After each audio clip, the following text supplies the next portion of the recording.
नमस्कार and welcome to world affairs. मैं हूं प्रशांत धवन। नाउ आज के समय कोशिश ये की जा रही है इंटरनेशनली कि तालिबान को एक्सेप्टेंस मिले। प्राइमरली दो कंट्रीज यहां पर पूरी कोशिश कर रही है तालिबान की हेल्प करने के लिए, एक पाकिस्तान और दूसरा देश है यहां पर चाइना।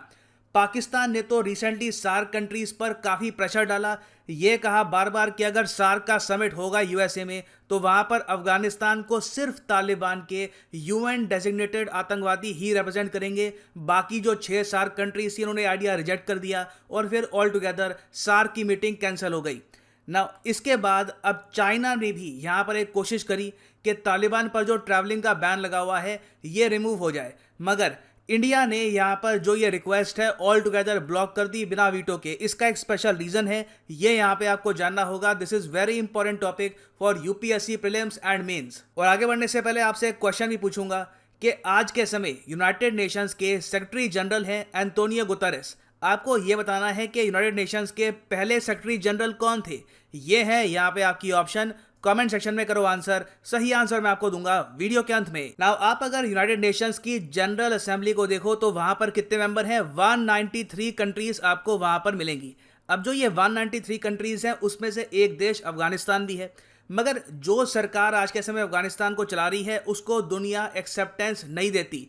और तालिबान आज के समय ये कोशिश कर रहा है कि यूनाइटेड नेशंस में जो इनकी सीट है जनरल असेंबली की उसको ये प्रॉपरली इस्तेमाल कर पाए, ये लोग यूएन जनरल असेंबली में जाके बैठ पाएँ, स्पीच दे पाएँ। जिस तरीके से आपको पता होगा कि यूएन की जनरल असेंबली में स्पीच देते हैं यूएस के प्रेसिडेंट, इंडिया के प्राइम मिनिस्टर, रशियन प्रेसिडेंट, वैसे ही तालिबान चाहता है कि इनके जो प्रेसिडेंट है ये भी यहाँ पर जाए और दुनिया को एक स्पीच दे तालिबान की सोच के बारे में। और तालिबान ने इसके लिए काफी कोशिश भी करी है। इन लोगों ने रिसेंटली सोहेल शाहीन को अपॉइंट किया as Afghanistan envoy to the United Nations. हालांकि मैं कहूंगा अभी के लिए अच्छी न्यूज ये है कि यूनाइटेड नेशंस में अभी भी एक कॉमन सेंस नाम की जो चीज़ है जिंदा है। इन लोगों ने अभी तक डिसाइड ये किया है कि तालिबान को पार्टिसिपेट नहीं करने देंगे। इन द फ्यूचर मुझे पता नहीं क्या होगा, मगर अभी के लिए तो लग रहा है कि यूएन की जनरल असेंबली में यहाँ पर आपको तालिबान के रिप्रेजेंटेटिव खड़े होते हुए नहीं दिखेंगे। मगर यहाँ पे आपका एक क्वेश्चन होना चाहिए, क्वेश्चन यहाँ पर ये होना चाहिए कि तालिबान के लोग ट्रैवल भी कैसे कर पा रहे हैं ऐसे।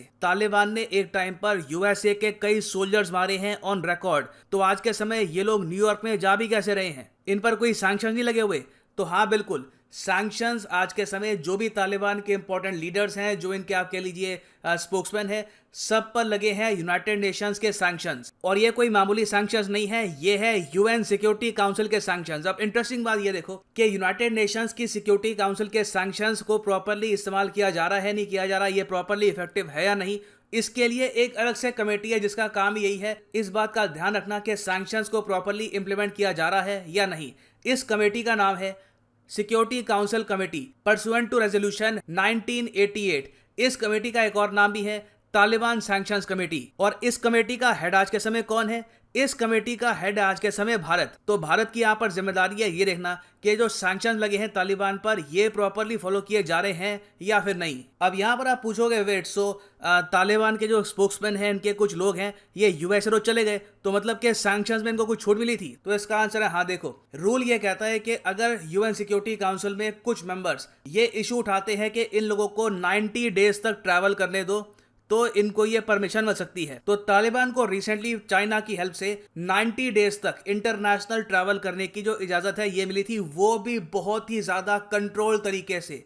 आज भी आप अगर देखो तो यूएन मान के चल रहा है कि ये लोग आतंकवादी हैं, जो फ्लाइट है उसको हाईजैक कर सकते हैं, कहीं पे अटैक कर सकते हैं। तो जब ये लोग ट्रैवल भी कर रहे होते हैं तो इन पर रखी जाती है निगरानी, एश्योर किया जाता है कि जिस कंट्री में ट्रैवल करने की परमिशन दी गई है सिर्फ वहीं पर ट्रैवल करें। तो चाइना की हेल्प से इनिशियली तालिबान को 90 डेज तक ट्रैवल करने की इजाजत यहाँ पर मिल गई, मगर चाइना का यहाँ पे पेट नहीं भरा। इन्होंने यहाँ पर कहा कि नहीं, हम चाहते हैं कि इन द फ्यूचर तालिबान को हम विजिट करवाएं बहुत सी और कंट्रीज़ में। आज के समय आप अगर देखो तो अफ्रीका में, साउथ अमेरिका में, एशिया में कई देश हैं जो बिल्कुल चाइना के कर्ज के नीचे दबे हैं।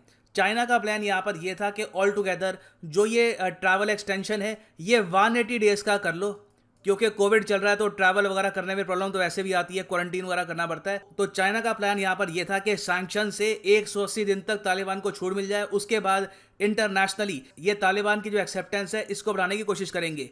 इंडिया ने ऑल टुगेदर जो ये पूरी रिक्वेस्ट थी ये ब्लॉक कर दी चाइना की। चाइना ने 2 दिन तक लगातार अपने जो प्रपोजल है भारत के सामने रखे। इंडिया कमेटी को लीड कर रहा था और कमेटी ने ऑल टुगेदर कह दिया कि नहीं, अब तालिबान को जो यहाँ पर एग्जाम्पशन मिल गई है बहुत है। यूएन में ये लोग घूमेंगे, कोशिश करेंगे कि इनको एक्सेप्टेंस मिल जाए, नहीं मिलेगी एक्सेप्टेंस, फिर वापस जाएंगे अफगानिस्तान में। और सबसे इंटरेस्टिंग बात यहाँ पर मुझे ये लगी कि ये जो पूरी सिक्योरिटी काउंसिल की कमेटी है, इसमें चेयरमैनशिप तो है भारत के पास, मगर जो ये वाइस चेयर है ना, ये 2 कंट्रीज़ के पास है, एक रशियन फेडरेशन और दूसरा सेंट विंसेंट।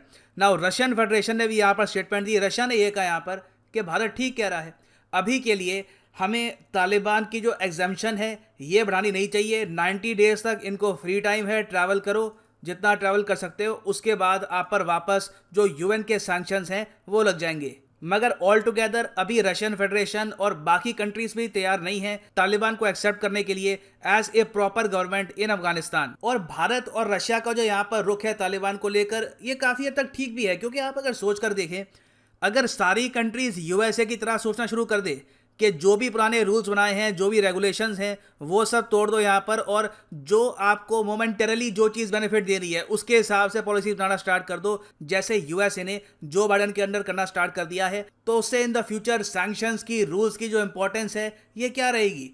क्योंकि आपको ये बात एक्सेप्ट करनी होगी कि तालिबान की आज के समय जो इंटरिम गवर्नमेंट है, इनकी कैबिनेट में 14 लोग हैं जो यूएनएससी की टेररिज्म ब्लैकलिस्ट में है। अगर एक आदमी अगर यूएन सिक्योरिटी काउंसिल की आतंकवाद की ब्लैकलिस्ट में है, तब भी आराम से वो ओपनली ट्रैवल कर रहा है, यूएन में भाषण दे रहा है, तो कल को तो आईएसआईएस के लोग भी सोचेंगे, बाकी दुनिया भर में जो आतंकवादी संगठन है वो भी सोचेंगे कि हम भी ऐसा कर लेंगे इन द फ्यूचर। तो कहीं ना कहीं हमको एक लाइन ड्रॉ करनी थी। और ओवरऑल यहाँ पे मैं कहूंगा कि इंडिया की पॉलिसी यहाँ पर बिल्कुल ठीक है। रशिया ने भी राइटफुली इंडिया का यहाँ पर सपोर्ट किया है, क्योंकि तालिबान की एक ऐसी सरकार है जहां पर सिराउद्दीन हक्कानी जैसे लोग हैं जिन पर यूएसए ने ही $10 मिलियन की बाउंटी लगा रखी है। तो इवन दो आज के समय यूएसए के प्रेसिडेंट थोड़े से ढीले हैं, बाकी कंट्रीज इंश्योर कर रही हैं कि जो ग्लोबल रूल्स हैं अबाउट टेररिज्म, अबाउट सैंक्शंस, ये प्रॉपरली फॉलो किए जाएं। ना वापस आते हैं अपने क्वेश्चन पे कि यूनाइटेड नेशंस के पहले सेक्रेटरी जनरल कौन थे। आज के समय है एंटोनियो गुतेरेस, मगर जो पहले यहाँ के सेक्रेटरी जनरल थे वो थे त्रिवगे लाई। ये नॉर्वे के थे and he was the first secretary general of the United Nations. एक क्वेश्चन यहाँ पे आपसे एक और पूछूंगा कि एंटोनियो गुतेरेस किस देश को बिलोंग करते हैं, किस देश से हैं एंटोनियो गुतेरेस। कमेंट सेक्शन में लिखो सही आंसर। एंड फाइनली यहाँ पर मैं ये भी ऐड कर दूं कि आप किसी भी एग्जाम की तैयारी कर रहे हैं, सिंपली जाओ unacademy.com पे, ये आपके सामने खुलेगा पेज। ये पर्टिकुलर पेज आपको अगर खोलना है बाय द वे, तो जो कमेंट सेक्शन है, पिन कमेंट, वहां पे जो ये लिंक है by any course on discount, जो ये लिंक है ना यहाँ पर, ये क्लिक कर देना, आपके सामने जो ये पेज है खुल जाएगा और यहाँ पे आप खरीद सकते हैं the course of your choice. For example आप प्रिपेयर कर रहे हैं यूपीएससी के लिए, 2 साल हैं अभी आपके पास, कॉलेज में हैं आप, अभी स्कूल में हैं, आप चाहते हैं कि आने वाले 2 साल में या फिर 3 साल में एक प्रॉपर अटेम्प्ट दे यूपीएससी का, तो आप ले सकते हैं अनअकैडमी का आइकॉनिक कोर्स। आइकॉनिक कोर्स खास इसलिए है क्योंकि यहाँ पे आपको मिलता है एक पर्सनल मेंटोर, एक पर्सनल कोच जो इंश्योर करेगा कि प्रॉपरली ये पूरा कोर्स आप फॉलो करो, ढीले ना पड़ जाओ। तो जो ये 36 महीने का कोर्स है ये आप परचेज कर सकते हैं, मगर जो प्राइस यहाँ पर लिखा है पे करने की आवश्यकता बिल्कुल नहीं है। यूज़ करिए यहाँ पे प्रोमो कोड PD10 और प्राइसेस अपने आप यहाँ पर गिर जाएंगे। So use the code PD10 and save your hard earned money. और इसी नोट के साथ ये है यहाँ पर वीडियो का अंत। Thank you for listening and as always God bless you all.